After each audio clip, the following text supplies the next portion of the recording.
नमस्कार दोस्तों, एक बार फिर से आप लोगों का स्वागत है आप लोगों के अपने चैनल ट्रेजर स्टोरी में। अगर हमारे चैनल पर नए आए हैं तो चैनल को सब्सक्राइब जरूर कर ले ताकि आप लोग ऐसी कहानी सुन सके और देख सके। तो चलिए हमारी आज की कहानी सुनते हैं।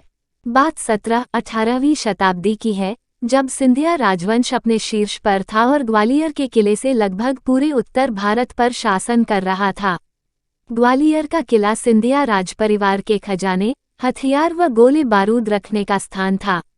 कई पीढ़ियों से ग्वालियर किले में खजाने का कुछ हिस्सा जमीन के नीचे बने गुप्त तहखानों में रखा जाता था, जिसका पता सिर्फ राजदरबार के कुछ खास लोगों को था। यह रहस्यमयी खजाना गंगाजली के नाम से जाना जाता था। गंगाजली का खजाना रखने का मुख्य उद्देश्य युद्ध, अकाल और संकट के समय में उपयोग करने के लिए था। सिंधिया राजघराना एक सफल, समृद्ध राजवंश था और उसके खजाने में निरंतर वृद्धि होती रही। जब खजाने से कोई तहखाना भर जाता तो उसे बंद करके एक खास कूट शब्द कोड वर्ड से सील कर दिया जाता और नए बने तहखाने में खजाने का संग्रह किया जाता। यह खास कूट शब्द, जिसे बीजक कहा जाता था, सिर्फ महाराजा को मालूम होता था। यह बीजक यानी कोड वर्ड महाराजा अपने उत्तराधिकारी को बताया करते थे। सिंधिया परिवार में यही परंपरा चली आ रही थी। ग्वालियर किले में ऐसे कई गुप्त तहखाने थे जिन्हें बड़ी ही चालाकी से बनाया गया था और बिना बीजक के इन्हें खोजना और खोलना असंभव था।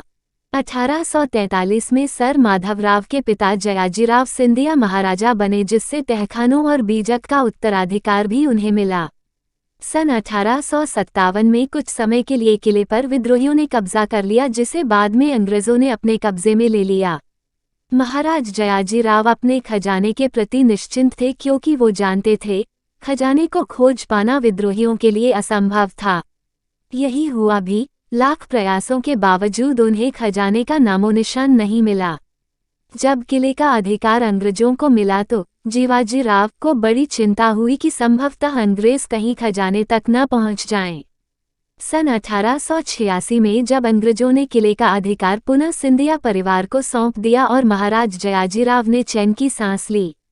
महाराज जयाजीराव ने किले में पहुंचते ही पहला काम ये किया कि बनारस से मिस्त्रियों को बुलाया।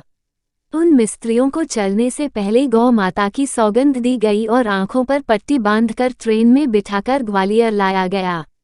आंखों पर पट्टी बांधे हुए ही उन्हें किले के अंदर ले जाया गया। इन मिस्त्रियों को तब तक किले में रखा गया जब तक कि इन्होंने गुप्त खजाने का द्वार खोदकर निकाला। जब महाराज ने देखा और सुनिश्चित किया कि खजाना सुरक्षित था तो पुनः उस प्रवेश द्वार को बंद कर दिया गया। मिस्त्रियों को जिस प्रकार लाया गया था पुनः उसी तरह सुरक्षापूर्वक बनारस पहुंचा दिया गया। दुर्भाग्य से उस घटना के कुछ समय बाद ही राजा जयाजीराव सिंधिया का निधन हो गया और चूंकि सर माधवराव उस समय बच्चे ही थे, वो बीजक पाने में असफल रहे। इस घटना से राजदरबार में खलबली सी मच गई। सिंधिया राजघराने का खजाना बिना बीजक सूत्र के अदृश्य समान हो गया और कोई कुछ कर भी नहीं सकता था। इस दुविधा को देखते हुए ग्वालियर में रहने वाले एक ब्रिटिश कर्नल बैनरमैन ने खजाना खोजने में राजपरिवार की मदद करने की पेशकश की।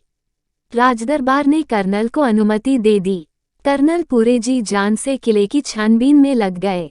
बड़ी मेहनत और प्रयासों के बाद कर्नल एक तहखाना खोजने में सफल हुए। जब खजाने का द्वार खुला तो सबके होश उड़ गए।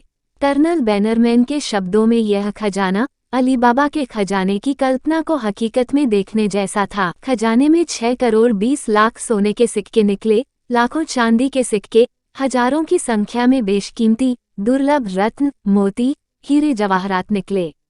यह तहखाना तो उन कई तहखानों में से केवल एक ही था। ग्वालियर किले में ऐसे कई और तहखाने थे जहां गंगाजली खजाना छुपा हुआ था। इस खजाने के मिलने के बाद कुछ वर्षों तक खजाने की खोज रोक दी गई। जब माधवराव बड़े हुए तो उनका राजतिलक हुआ और सिंधिया राजवंश का उत्तराधिकार उन्हें मिला। उन्होंने अन्य तहखानों की खोज पुनः शुरू की। सर माधवराव के बहुत प्रयत्नों के बावजूद भी खजाने का पता नहीं चल पाया। एक दिन राजा माधवराव शिकार खेलने के लिए जा रहे थे। तभी वहां एक वृद्ध ज्योतिषी आया और उसने माधवराव के कान में बोला कि वह खजाने का पता जानता है। ज्योतिषी ने कहा वो राजा को खजाने तक ले जाएगा, पर उसकी शर्त ये थी कि राजा को अकेले उसके साथ आना होगा। माधवराव ने थोड़ा सोच विचार के बाद हाँ कर दी। तब ज्योतिषी ने राजा के सामने एक और शर्त रखी कि राजा माधवराव को निहत्थे आना होगा और ज्योतिषी उनकी आंख पर पट्टी बांधकर उन्हें खजाने तक ले जाएगा। माधवराव यह शर्त भी मानने को तैयार हो गए, पर एहतियात के तौर पर एक हथियार अपने कपड़ों में छिपा लिया। किसी अनिष्ट की आशंका से बचने लिए किले के सारे दरवाजे अंदर से बंद करवा दिए गए और किले के भूमिगत तलों से खजाना खोजकर वापस आने तक किसी भी बाहरी व्यक्ति का किले में प्रवेश वर्जित कर दिया।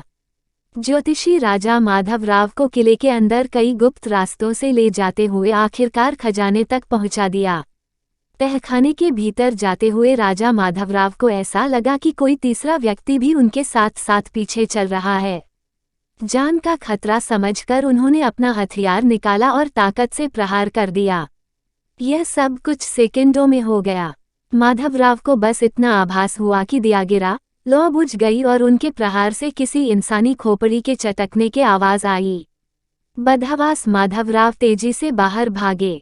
जो भी रास्ता उन्हें सही लगा पकड़ते हुए भागते हुए माधवराव उस जगह पहुंचे जहां उनके विश्वस्त लोग और सैनिक बेचैनी से उनका इंतजार कर रहे थे।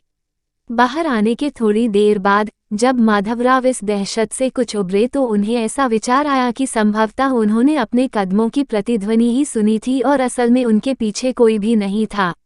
साथ ही साथ गलती में उन्होंने उस वृद्ध ज्योतिषी पर ही हथियार चला दिया था। राजा माधवराव को विश्वास था कि वो पुनः उस खजाने तक पहुंच सकते हैं, परंतु उनका यह विश्वास गलत सिद्ध हुआ और अगले कई सालों तक किले को छान मारने के बावजूद माधवराव उस तहखाने तक वापस नहीं पहुंच पाए। अपनी असफलता से निराश होकर माधवराव ने खजाने की खोज बंद कर दी। परंतु माधवराव के भाग्य का सितारा अभी चमकने वाला था। एक दिन माधवराव अपने किले के एक पुराने गलियारे से गुजर रहे थे। इस रास्ते की तरफ कोई आता जाता नहीं था। उस रास्ते से गुजरते हुए अचानक माधवराव का पैर फिसला। संभलने के लिए उन्होंने पास के एक खंभे को पकड़ा।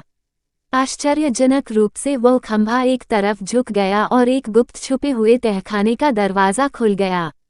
माधवराव ने अपने सिपाहियों को बुलाया और तहखाने की छानबीन की। उस तहखाने से माधवराव सिंधिया को 2 करोड़ चांदी के सिक्कों के साथ अन्य बहुमूल्य रत्न मिले। इस खजाने के मिलने से माधवराव की आर्थिक स्थिति में बहुत वृद्धि हुई। वर्षों की हताशा और बुरे अनुभवों से शिक्षा लेते हुए सर माधवराव ने यह निर्णय लिया कि वो कभी भी अपने धन को इस तरह गुप्त रूप से नहीं छुपाएंगे।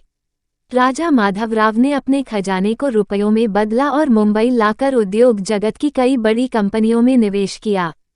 चूंकि माधवराव मराठों की सिंधिया राजवंश के उत्तराधिकारी थे, अतः सन 1961 में उन्हें ग्वालियर का राजा बनाया गया।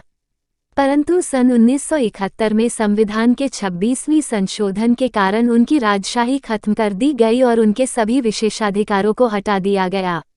अपनी माता राजमाता विजयराजे सिंधिया की राजनीतिक विरासत को अपनाते हुए माधवराव भी 1971 के चुनाव में खड़े हुए और लोकसभा के लिए चयनित हुए। माधवराव 9 बार बिना हारे लगातार लोकसभा के लिए चयनित हुए और कई विभागों में मंत्री भी बनाए गए। 30 सितंबर 2001 को मैनपुरी जिला उत्तर प्रदेश के पास एक हवाई जहाज दुर्घटना में 56 वर्ष की उम्र में उनका निधन हुआ। उनके पुत्र ज्योतिरादित्य माधवराव सिंधिया वर्तमान में भारतीय राजनीति के एक सक्रिय नेता हैं।